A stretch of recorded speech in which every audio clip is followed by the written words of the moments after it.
pealelõunat. Vahepeal on olnud siis tore paus, et kus saavad kõik keha kinnitada, nii et saab toidust rääkida üsna valutult.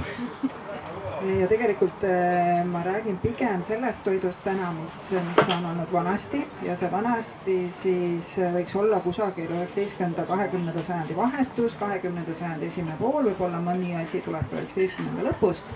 Nii et sellisest vanemast toidust. Ja igapäevaselt ma toimetan Jõgevamaal ja olen kõige rohkem uurinudki Jõgevamaa kandi toidupärandit ja seda, mida seal on tehtud ja söödud ja uuritud. Aga ühel aastal tekkis üks mõte ka Iisaku muuseumiga, et võiks selle kandi söömiskultuurist ka natukene võib-olla uurida ja võib-olla tulevikus midagi teha koos.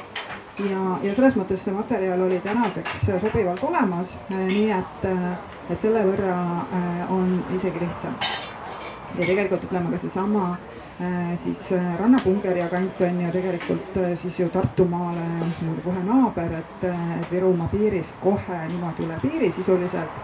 Nii et väga paljud asjad on ju tegelikult sarnased Peipsi põhjarannikul, läänerannikul, lihtsalt siis piirkondlike ja väikeste nüanssidega.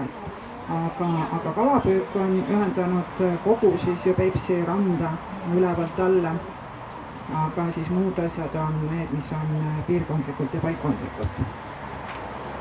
Et tegelikult ju seesama Iisaku kihelkonna pool või Iisaku kant siin on olnud ju etniliselt väga kirju, et erinevad rahvad on siin elanud. Poluvernikud on need, keda siis võib-olla teatakse ainsana siis siit kandist, et selline huvitav rahvakild, et hiljem siis Eestistunud. Aga kogu see Iisaku ja Tudulinna ja see pool on väga erinev ja just nii tänu sellele etnilisele mitmekesisusele kui siis ka kõikvõimalikele nendega kaasa toodud ja olemasolevatele kultuuritraditsioonidele. Nii palju sellest võib olla taustast veel, et kust seda materjali leiab kihelkonna kohta üldiselt, et tegelikult on ju Eesti Rahva Muuseumi kogud need põhjatud allikad, kust leiab mis tahes piirkonna erinevatest teemadest, samamoodi ka kirjandusmuuseumist ja siitkandi puhul siis kindlasti ka Iisaku muuseumist, et ka seal on päris huvitavaid materjale. Aga läheme siis selle teemaga võib-olla siis natukene edasi, et ekraan on küll väike, tagumisega ei näe, et kes saab tulla pigem siin eespool on veel sohva peal on vabu kohti, et saate natukene ettepoole tulla ja siit kuulata. Nii, aga kuna tahapoole nagu nii midagi sellest kribukirjast ei näe, mis on ekraani peal, eks ma siis katsun mõned asjad ka ette lugeda, et on võib-olla siis arusaadavamad.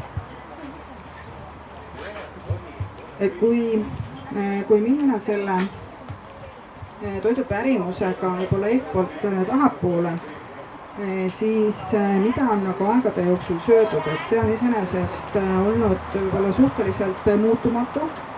Sest öeldakse ka seda, et 30-ndatel, kui püüti õpetada siis taluinimestele ka sellist moodsamat toidu valmistamist, toimus igasugused kokanduskursused ja kogu ajakirjade materjal plus kokaraamatud, et siis tegelikult nii siis, et õpetus tuli uksest ja aknast, ikkagi valmistati neid toite, mida oldi harjunud sööma ja väga palju sellist moodsat toidukultuuri õnnestunud siiski sisse juurutada.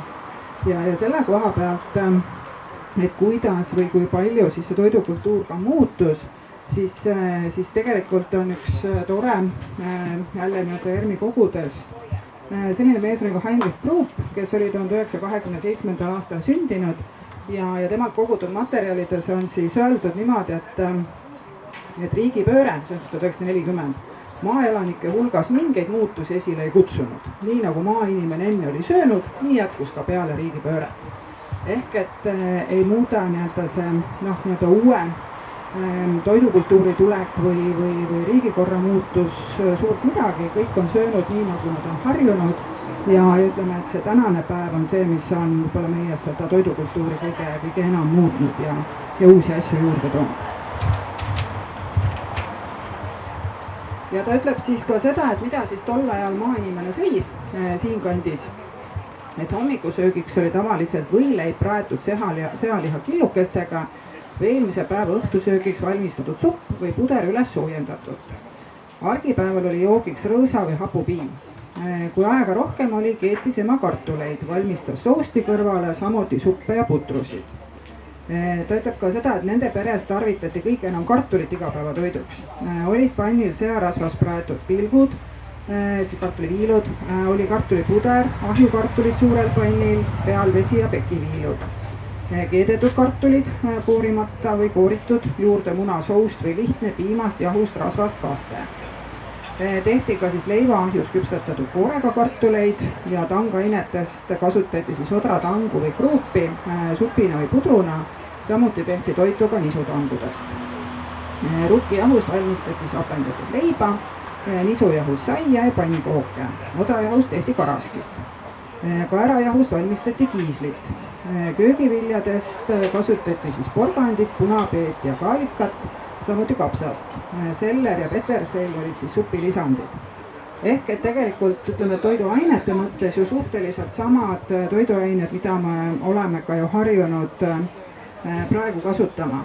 Lihtsalt see, et võib-olla mõned asjad on niisugust, mida me enam iga päev ei tarvita.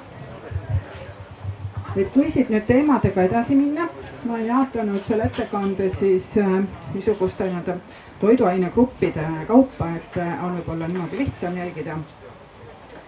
Ja ütleme, et see Iisaku kandi maa on olnud siin ju ja on ka praegu selles mõttes hästi varieeruv, et on järväär, siis on siin hästi palju soiseid alasid, siis Iisaku illuka niisugune kõrgem ala, mis on sobiv viljakasvatuseks, et siin on hästi palju sellist vahelduvat maastikku ja hästi palju selliseid vahelduvaid põllumajandusolusid, et see tingib ka selle, mida kuskil on kasvatatud ja mida siis ka süüakse. Et tegelikult rukkikasvatuseks öeldakse, et oligi kõige sobilikum see Iisaku illuka vaheline ala, et seal kasvas talirukis just kõige paremini. Järve ääres ei saanud kasvatati pigem suvirukis, sest talirukis hävis siis kevadel suurveteaegu ja muudel aegadel, kui pinnas oli märjem. Et täna tegelikult suvirukist ju meil ei kasvatata, ainult teadlased teevad katseid, aga suvirukis mulle tundub, et võib-olla natuke hakkab tagasi tulema, sellepärast et on vähemalt tugeva sordialatajatel maas terve hulk erinevaid suvirukki katseid. Nii et aga jah, ikkagi siis talirukis sisemaal ju peamine. Siis kaera kasvatati sellel vähe, kui siis pigem segaviljana ehk et millegagi koos. Ja kui nüüd kartul tuli, siis kartul samamoodi, et kõigepealt arvatakse, et ta Jõhvi pool kinnitas kanda ja siis levis kaugemale. Mis on väga huvitav see, et näiteks linakasvatus, et kui põhja pool kasvatati liina müügiks ja lõuna pool rohkem oma tarbeks, et siis tegelikult seesama Iisaku kant kasvatas linaga müügiks, kuna seal olid sobivad kasvatustingimused. Mis kartulisse veel puutub, siis see, et kartulist tasuti ka mõisale renti, kuna kartul kasvas päris hästi ja üldse see Tartumaast ülespoole, siis Virumaa pool on ju olnud vana kartulikasvatus, vana jutumärkides kartulikasvatuspiirkond, et see on sobilik. Aga et siin ka, kus vähegi tingimused lubasid, et siis see kartulit hakati kasvatama ja viidi siis ka Peterburi turule, enne kui veel igal pool siis need viinavabrikud seda endale võtsid ja nii edasi. Nüüd kartuli kasvatusest ei ole mul väga häid näiteid, küll on aga siit naabrusest Jõhvi kihelkonnast niisugune mälestus üles kirjutatud, et kus nemad tegid siis kaupa soomlastega kartuli osas. Et kartulite vastu saadi siis riiet, majakraami, jalatseid, igasuguseid muid tarbeid ja mõnikord käisid siis ka soomlased isegi koha peal seal kartuleid siis ostmas, et mitte siis nemad ei viinud kuhugi.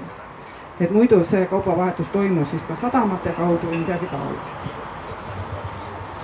nii, aga teine teema, mis siin on ju olnud, on aedvili, et Peipsi ümbruses aedviljakasvatus on olnud ju see, mis on ka siin eripära.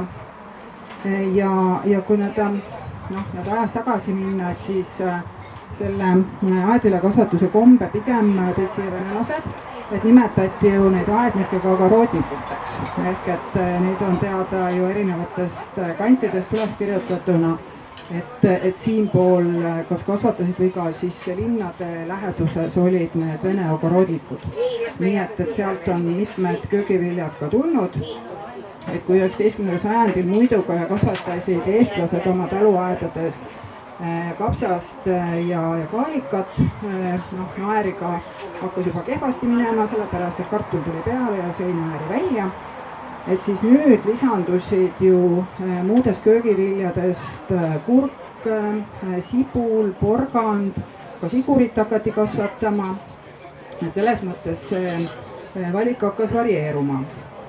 Ja mis on siin, selle pildi pealt on kaugemalt ei näe, aga see näeb välja nagu rakkekaev, et tegelikult on tegemist siis taimede ettekasvatus nagu lavaga, et seda kutsuti siinkandis taimelabane.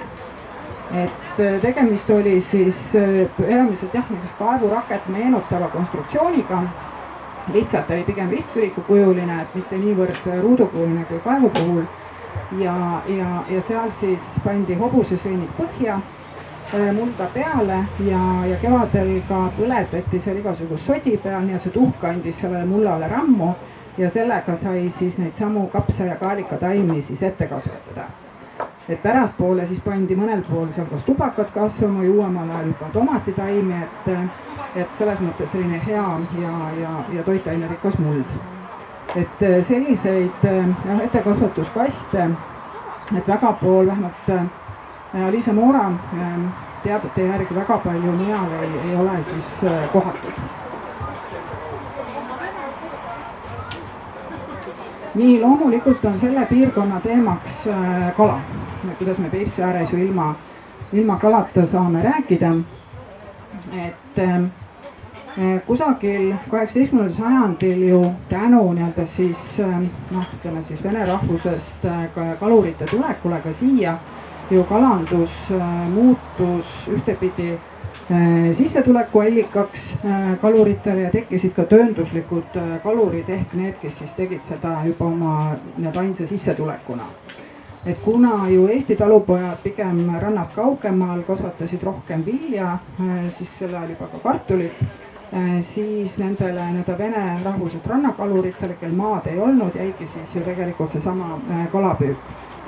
Et pigem kui Eesti talupojad püüdsid ka kala, aga siis see põllumajandus oli neil ikkagi kõrval või siis suurema määraga.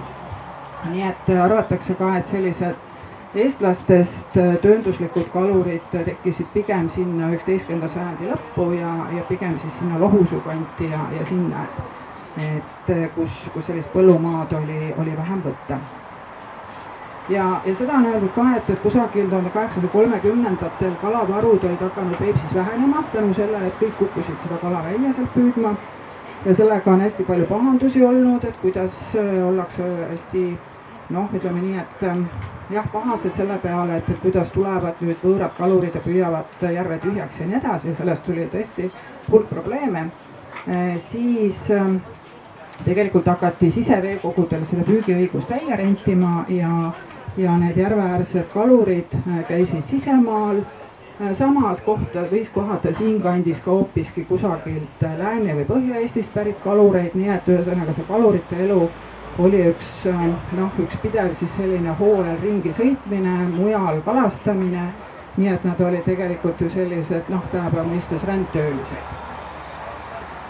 Siis ütleme, et see silgu teema, see, mis on põhjaeestlasele silk, ütleme nii, et siinpool on see silk tähendanud nii räime kui ka rääbist, et mõlemat ju soolati ja kui räägitakse silgust, et siis ta võib tõepoolest tähendada emba-kumba kala, et kõnepruugis võisid need ka natuke segi minna.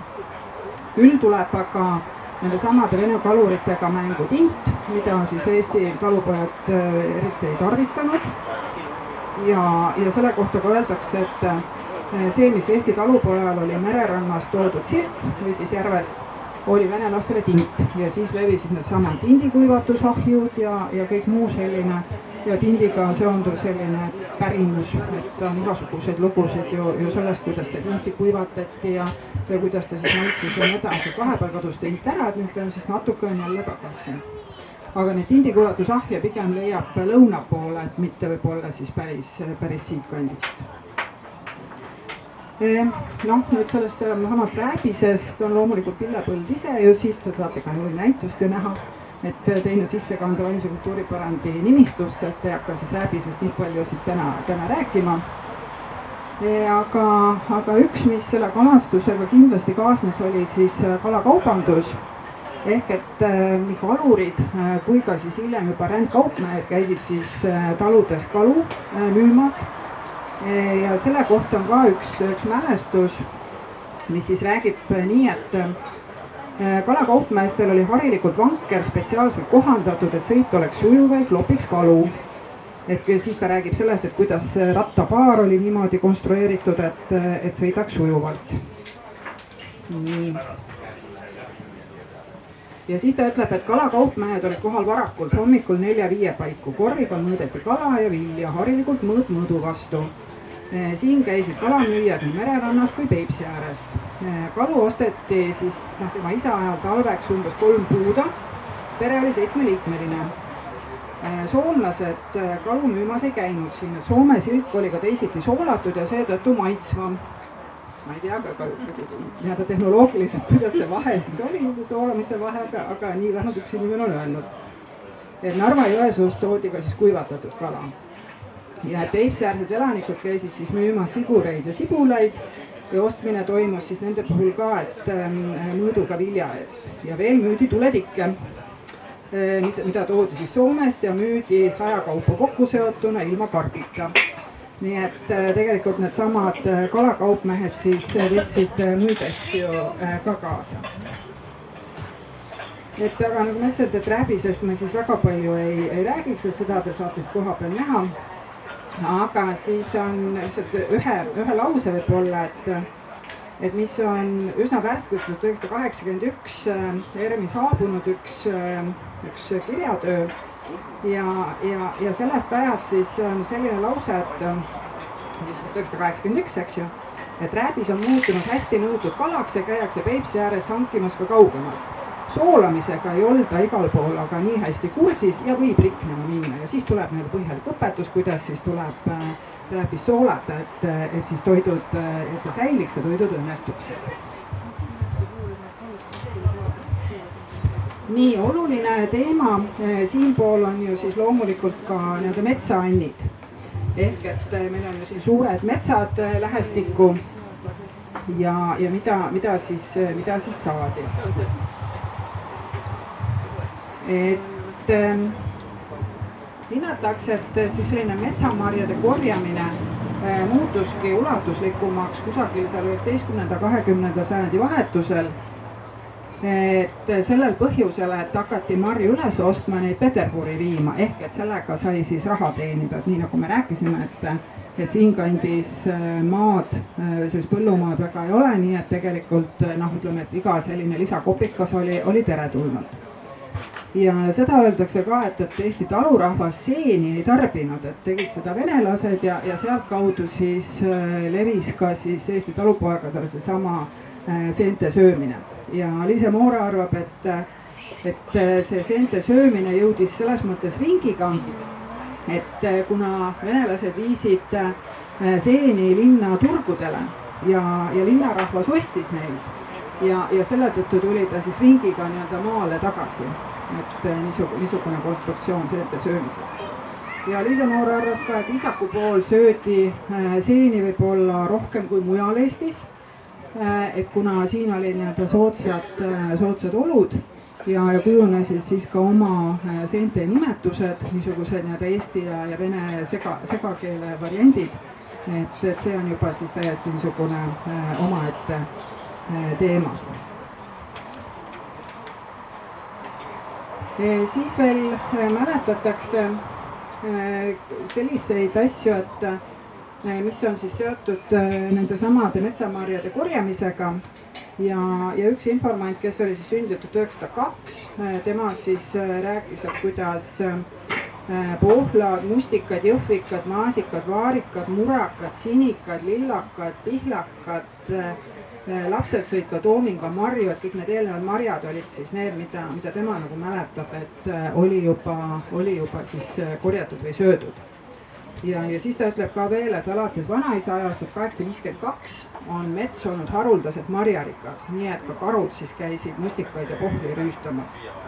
Ja siis ta loetleb üles ka need seeneliigid, mis siis metsas olid. Et seal olid siis kruustid, need on siis võiseened, haava, männi, kukeseened, kaseseened, kuuseriisikad, pilvikud, puravikud, lepaseened ja siis ta ütleb seda ka, et sellised kännuseened, ätikad sõid lehmad ja lambad. Et ausalt öeldes mina ei ole seda kuulnudki, et siis lehmad ja lambad seeni söövad, aga no ju siis võib-olla need siis sõid. Ja siis ta ütleb seda ka, et kärbseseeni kasutati kärbeste hävitamiseks toast.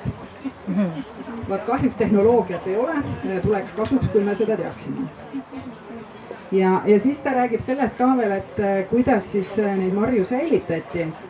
Ja et tema siis mälu, et 1902 oli sündinud, aga ta arvab, et tema mäletab siis alates 1916 sündinud asju. Ja et rasketel aegadel olid marjad ja seened suures peres tähtsad toidulisandid, eriti siis esimese maailmasõja aegu, kõik oli range tšeki all. Aga tol ajal olid väga head marja ja seene sügised. Ja siis nii, et suhkrutta, pohla ja mustikamoosi pandi siis kõik väiksemad pütid täis, suhkrut ei olnud. Siis soola sai seentele hoitud ja jõhvikad korjati suurde saarepuust tünni, vesi pandi peale allikavesi. Et siis nendest tehtigi selli või söödi niisama. Ja pohla ja mustikamoos oli väga hea sooja odrajahu karaskiga, nii et tasub proovida. Et ta ütleb ka seda, et küll oli hea, kui Saksa Villemi sõdur tõi meile Saksamaalt sahhariini võiudest. Et siis seda siis sai kaubelda. Et soolaseeni söödi kartuliga enamasti ilma praadimata, toodi tünnist ja võiseened ja haavaseened olid ka pekitükid. Teised seened olid pehmemad, eriti maius oli lepaseened. Ja siis ta ütleb seda ka, et kuidas leiba oli vähe, et siis peamine toit oligi kartul ja supp ja puder, odrajahu karask lisaks leivale ja suvel siis püüti jõest ka värskelt kala ja vähki. Ja lapsed kogusid siis ka pähkleid. Ja mis puutub nendesse looduslikesse toidutaimedesse, siis on ta üles lugenud jänese, kapsa, hapuoblika, ka piimanõgese ja viimastest tehti ka suppi.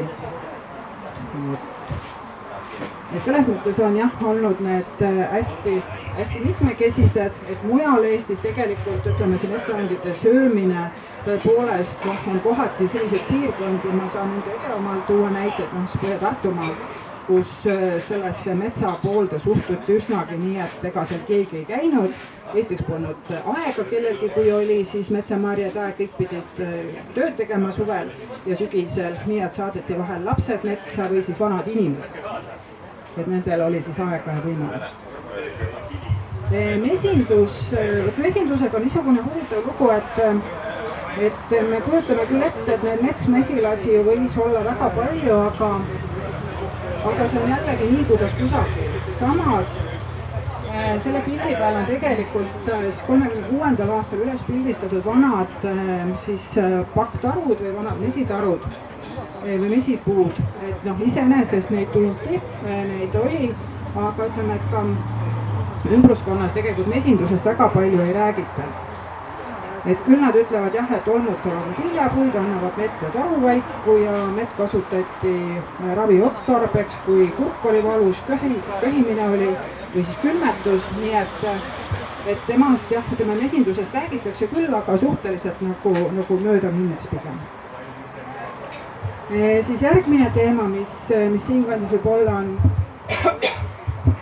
märgimisväärt, on just see kaubandus, et kalakaubandusest oli juba juttu, aga siis tegelikult ka selline rändkaubandus oli ju väga levinud just selle sama pärast, et tuli endale tegevust ja tööd ju juurde võtta, et ära elada.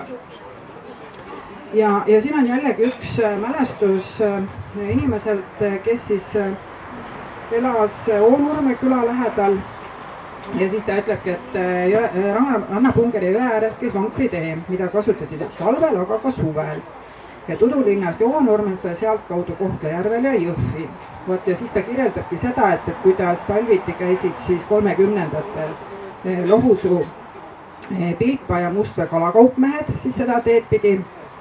Ja et kuidas nad siis vahel öömajale tulles siis tõidki